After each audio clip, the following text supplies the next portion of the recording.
बिस्मिल्लाहिर्रहमानिर्रहीम। अस्सलाम वालेकुम। मेरी शादी एक अमीर घराने में हुई। मेरे ससुर दो बड़ी टेक्सटाइल मिल्स के मालिक थे। दौलत की रेल पेल थी। दुनिया की हर आसाइश मुयस्सर थी। मेरे शोहर उनकी अकलौती औलाद थे। मैं अपनी किस्मत पर नाज़ा थी। कितनी लड़कियां हैं जिनकी ऐसे ख्वाहिशात पूरी होती हैं। इस घर में हम चार लोग थे, एक ससुर, एक मेरे शोहर, एक मैं, और जी हाँ, एक मेरे ससुर की दूर दराज की काफ़ी उम्र रसीदा खातून थी।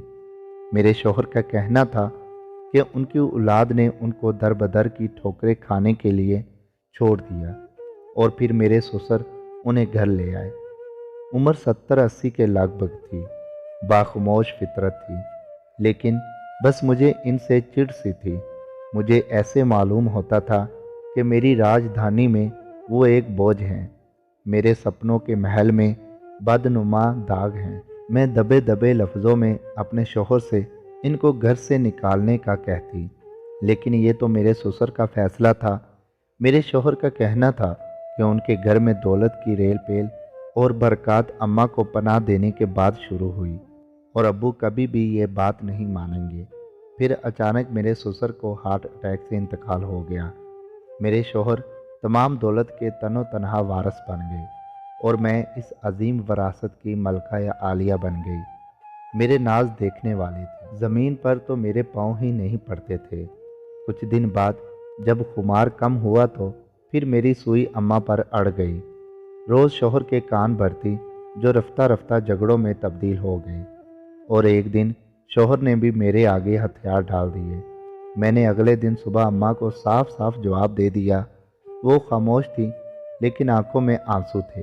फिर वो कुछ बताए बगैर घर छोड़कर चली गई। मेरा और उनका कोई मुकाबला ना था, लेकिन मैं ये एक तरफा मुकाबला जीत चुकी थी और फतह के नशे से सरशार थी। हफ्ता ही गुजरा तो मेरे शोहर इंतहाई परेशान घर आए। मालूम ये हुआ कि मेरे ससुर पर काफ़ी बैंक का कर्जा है। इसके अलावा लोगों का उधार भी था। चाइना का टेक्सटाइल्स इंडस्ट्री के मुकाबले में आने से कारोबार भी काफ़ी मुतासर था। जल्द ही एक फैक्ट्री बेचनी पड़ गई, लेकिन मेरा दिल अब भी मुतमईन था कि कारोबार में उतार चढ़ाव तो आते रहते हैं। महीना ही गुजरा था कि दूसरी फैक्ट्री भी बेचनी पड़ गई। बैंक ने अपने कर्जा के बदले मकान फरोख्त करवा दिया और हम एक छोटे किराए के मकान में मुंतकिल हो गए। मेरे शौहर ने बची कुची आमदनी से एक छोटा सा स्पिनिंग यूनिट खरीद लिया और इस तरह ज़िंदगी का पहिया चलना शुरू हुआ। मेरी सब शाहाना इमारत ज़मीन बोस हो गई।